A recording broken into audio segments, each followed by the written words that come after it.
से भी लाभ प्राप्त करने के लिए अपना इस वज्रासन का महत्वपूर्ण योगदान रहता है। जो मोटे हैं उनको पतला होना है तो हमें सूर्य नमस्कार का उपयोग करना चाहिए, दाहिनी तरफ जो है। जो पतले हैं उनको मोटा होना है तो उनको चंद्र नमस्कार का उपयोग करना चाहिए, जो अपने बाईं तरफ का है। इनका महत्वपूर्ण योगदान होता है। हम जब भोजन करने के बाद रात को लेटते हैं तो यदि हम मोटापे से परेशान हैं तो हमें बाईं करवट से लेटना चाहिए। तो आप जब बाईं करवट से लेटेंगे तो देखेंगे अपनी ये नाक चलेगी, ये बंद हो जाएगी अपने आप नेचुरली। ज्यादा सांस जो आएगा वो इस नाक से आएगा, आपको एक साइड करती है। तो ये सूर्य नमस्कार जो है, सूर्य की गर्म स्वभाव है। सूर्य का गर्म स्वभाव का मतलब हमारे भोजन को डाइजेस्ट करता है, अच्छे से बर्न करता है, पूरा बर्न करता है, तो हम मोटापे से छुटकारा प्राप्त करेंगे। यदि हम पतले ज्यादा है, दुबले पतले, थोड़ा सा हमें मोटा होना है तो खा पी के आराम से भी दाहिनी करवट से लेटो, चंद्रनासिका चलेगी। चंद्रनासिका चलेगी तो इससे हमारा जो डाइजेशन, जो भी न्यूट्रिशन से वो शरीर को मिलेगा, उससे थोड़ा सा धीरे धीरे हम अपने शरीर को मोटापा प्रदान कर सकते हैं। और यदि मेंटेन करना है तो दोनों साइड की करवट लेते हुए चले। तो अनुलोम विलोम में भी ऐसे ही हमें सर दर्द होता है, बेचैनी होती है, गुस्सा आता है, कई बार घबराहट होती है, बेचैनी होती है, तो उस सबसे मुक्ति प्राप्त करने का एकमात्र माध्यम है अनुलोम विलोम प्राणायाम। अभी भी कर सकते हैं भूखे पेट। हमें जब भी हम कोई प्राणायाम अभ्यास आसन करें तो हमें कोशिश करिए पेट हमारा बिल्कुल खाली रहे। भूखे पेट हम जितना अभ्यास करेंगे उतना स्वास्थ्य के लिए ज्यादा लाभदायक होगा, क्योंकि भरा हुआ पेट है तो हम अच्छा नहीं कर पाएंगे, और भरा हुआ पेट है तो वो अच्छे से एक्टिविटी भी नहीं कर पाता, उसका लाभ जो मिलना चाहिए वो लाभ नहीं मिलता। हमेशा भूखे पेट करो और कोशिश करो सुबह 5 बजे, क्योंकि प्राण वायु, सुबह की जो हवा चलती है उसको प्राण वायु कहते हैं। प्राण वायु क्यों है? क्योंकि 100% शुद्ध होती है। सुबह की हवा जो है उसमें 100% ऑक्सीजन रहता है। 100% ऑक्सीजन, शुद्ध ऑक्सीजन जो हमारे शरीर के लिए जाएगा वो ना तो गर्म होता है ना ठंडा होता है। अभी भी आप देखो जून चल रहा है, आप अभी तो मौसम खराब है विपर्जय चक्रवात के कारण, लेकिन भयंकर गर्मी भी पड़ेगी तो सुबह देखना 5 बजे ऐसी हवा मिलेगी आपको, ना वो गर्म होगी ना ठंडी होगी, एकदम मध्यम और शीतल, जो हमारे स्वास्थ्य के लिए लाभदायक है। तो उस प्राण वायु को यदि हम हमारे शरीर के अंदर डालते हैं तो हमारे ब्लड में भी जो ऑक्सीजन की मात्रा है जो कम हो जाती है, और लोगों में ब्लड में ऑक्सीजन की मात्रा कम हो जाती है, उसको मेंटेन करने का प्राणायाम एकमात्र माध्यम है। क्योंकि हम लंबी गहरी सांस लेते हैं और जितनी लंबी गहरी सांस लेते हैं सांस ऑक्सीजन अपने अंदर जाता है, फिर उसको रोकते हैं हम, थोड़ा सा ऑक्सीजन को अपने अंदर रोकना है। रोकने के बाद फिर हम उस ऑक्सीजन को निकालते हैं तो उसकी मात्रा जो हमारे शरीर में गई है वो ब्लड में अपने सर्कुलेट होती है।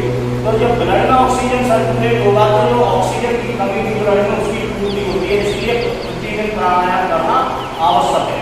तो अनुलोम विलोम प्राणायाम के लिए क्या करना है? ये दोनों उंगलियां जो है अपनी, दोनों उंगलियां अपना सूर्य चक्र, ये जो है दोनों भ्रुकुटी के बीच में जहां हम टीका लगाते हैं या माता बहनें बिंदी जो लगाती है, ये स्थान अपने शरीर का पावर पॉइंट होता है। जो पावर प्लग होते हैं ये पावर पॉइंट है अपने शरीर का। यहाँ इन दोनों उंगलियों को रख के अंगूठे से दाईं नासिका और इस उंगली से बाईं नासिका।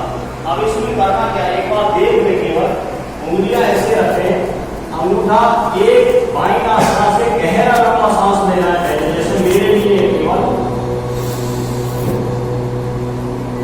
ये लिया, सांस को रोकना है, कम से कम 10 सेकंड तो रोकना ही चाहिए। फिर कितना अभ्यास बढ़ता जाएगा उतना बढ़ाते जाए, 30 सेकंड रोके, सांस रोका, फिर इस नासिका को बंद करो, फिर दाईं नासिका से सांस को निकालो।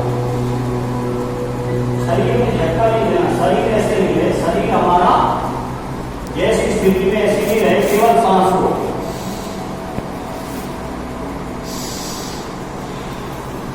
जिस नासिका से सांस ले रहे हैं दूसरी से निकालना है, दूसरी से ले रहे हैं दूसरी से निकालना है, एक को बंद करना एक को निकालना है, ऐसे धीरे धीरे।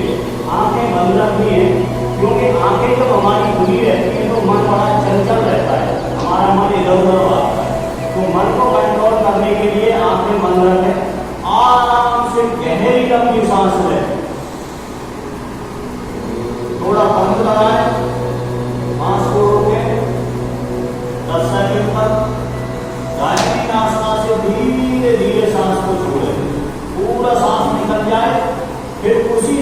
उसी नासिका से सांस धीरे धीरे लंबा गहरा सांस लें, बंद लगाएं। बाईं नासिका से धीरे धीरे सांस को छोड़ना है, पूरा गहरा लंबा सांस लेना है। आपने कई बार करते रहो, मैं बताता रहूंगा, अभ्यास करते रहना है। कई बार जब अल्ट्रासाउंड कराने जाते हैं तो डॉक्टर कहते होंगे पूरी लंबी गहरी सांस लो, फिर छोड़ो, फिर सांस लो। वो क्या है, अपने फेफड़ों को मजबूत करने का एकमात्र माध्यम है अनुलोम विलोम प्राणायाम। धीरे धीरे पूरा सांस लेना है, गहरी लंबी सांस लो और धीरे से सांस को छोड़ना है। कोशिश करो शरीर हमारा हिले नहीं, कोशिश करना है हमें शरीर हमारा हिले नहीं।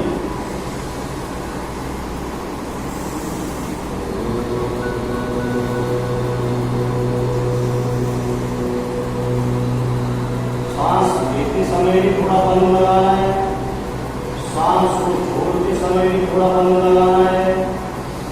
धीरे धीरे अभ्यास करना है अनुलोम विलोम का।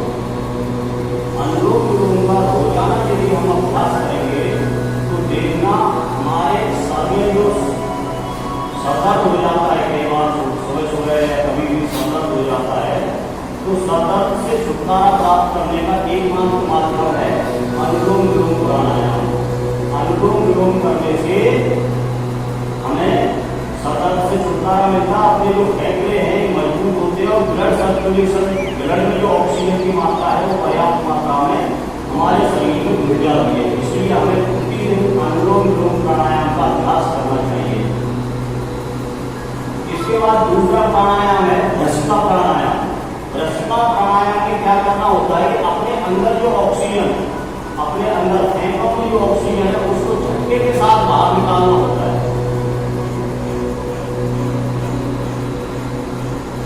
अच्छा, इसमें आदत हमें डालनी है, हमारा फेफड़ा जो है वो ही केवल फेफड़े ही केवल सांस झटके के साथ सांस को बाहर लेंगे। कई लोग ऐसे करते हैं, तो शरीर पूरा नहीं हिलना चाहिए, क्योंकि पूरा शरीर हिलेगा तो हमारा अभ्यास सही नहीं हो रहा है और जितना लाभदायक होता है उतना ही हानिकारक भी होती है। तो हमें सावधानी पूर्वक अभ्यास करना, धीरे धीरे धीरे धीरे हमारे शरीर की सारी गंदगी को बाहर निकालने का एकमात्र माध्यम है एयर फिल्टर। एयर फिल्टर का काम करता है भस्त्रिका प्राणायाम। करो अभ्यास।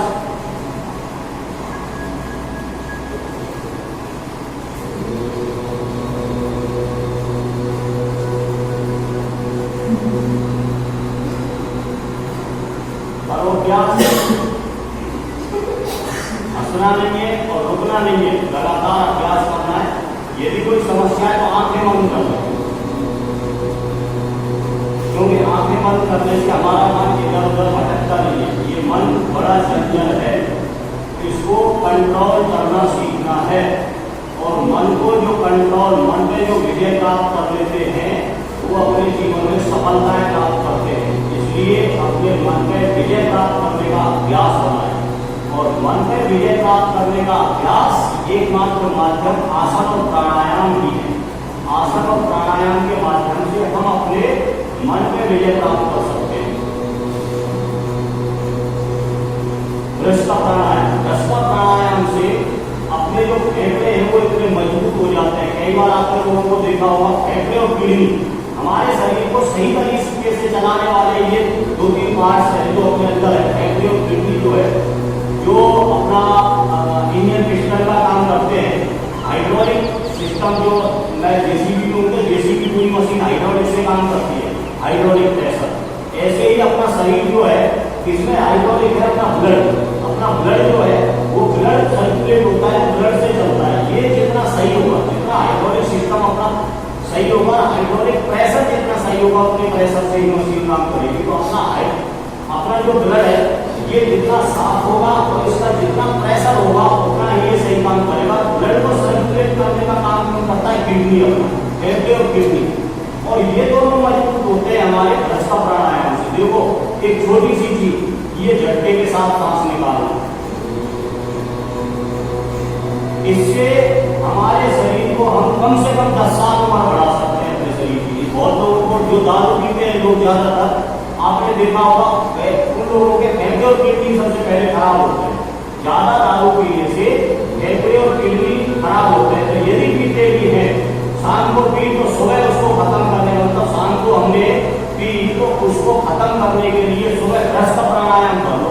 यदि 15 मिनट कर दिया पीऊंगा तो हमने उसकी दवाई ले ली, उससे छुटकारा प्राप्त कर लिया। क्योंकि हम यदि कुछ गलत भी कर रहे हैं तो उसके लिए अच्छा करना भी हमारा ही फर्ज है। तो हमारे शरीर को सही रखने के लिए ब्रश का प्राणायाम का लगातार अभ्यास करें। इसके बाद तीसरा प्राणायाम जो हमें सबसे ज्यादा ऊर्जा प्रदान करता है, तीसरा, ये 3 प्राणायाम का अभ्यास करने बस जीवन में लगभग 70 से 80% संकट दूर हो जाते हैं। सुबह सुबह हो जाता है, जबकि सुबह सुबह काम का प्रेशर सबके पास रहता है, वर्कलोड इतना रहता है, जल्दी अपने काम करने वाले बिल्डिंग को हो जाते हैं और आज मुझे नया ये करना है हो जाते हैं। कई बार तो कल किसी के साथ ये ऊपर आ गया, सुबह सुबह टेंशन बन जाती है ना।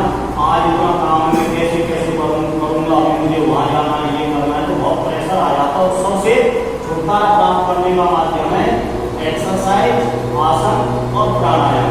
तीसरा प्राणायाम जो सबसे ज्यादा हमें शांति और ऊर्जा प्रदान करता है उसका नाम है भ्रामरी प्राणायाम। कौन सा है? भ्रामरी प्राणायाम। भ्रामरी मतलब भ्रामरी का संबंध है भंवरे से। भंवरा आपने नाम सुना होगा, भंवरे ने खिलाया फूल। तो वो भंवरा जो है, जब भंवरा उड़ता है तो एक विशेष प्रकार की आवाज करता है। आपने भी सुना हो, काला सा एक कीड़ा होता है, भंवरा कहते हैं उसको, वो हमेशा फूल में बैठता है। तो वो आवाज करता है, जो होता है एक स्थान से दूसरे स्थान पे जाता है, तो वो एक आवाज करता है। लगभग उसकी आवाज ऐसी आती है,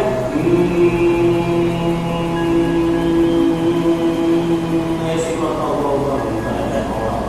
तो हमें भ्रामरी प्राणायाम का अभ्यास करना है तो भंवरे के जैसी आवाज निकालनी है।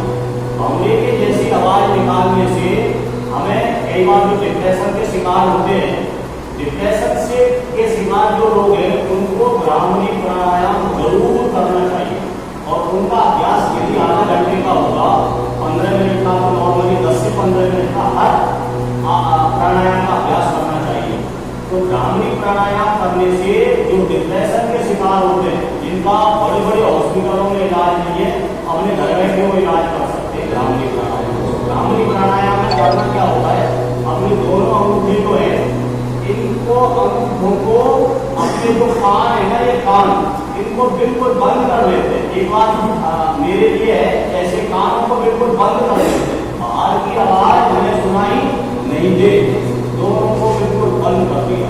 जैसे अंगूठी लगाने के कान बंद हो जाते हैं नेचुरली, तो कानों को बिल्कुल बंद कर लेना, जिससे कि बाहर की आवाज कोई सुनाई नहीं दे। अपने अंदर की आवाज में हमें होना है, हमें लीन होना है, हमें भगवान में होना है, हमें एकाकार होना है, अपने ध्येय से एकाकार होना है। तो अपने ध्येय को ध्यान में रखते हुए भ्रामरी प्राणायाम करना है। तो कानों को बंद करके, और ये जो उंगलियां हैं ये अपने सूर्य चक्र के पास, ये उंगलियां नासिका के पास, और ये उंगलियां ये स्थिति, लेकिन नाक बंद नहीं हो, अपने उंगलियों से नाक को बंद नहीं करना है कि बंद कर देना। ऐसे नॉर्मली ये स्थिति हम बना सकते हैं।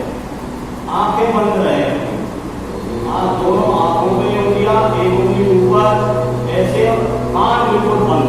अब इस स्थिति में हमें गहरा लंबा सांस लेना है, गहरा लंबा सांस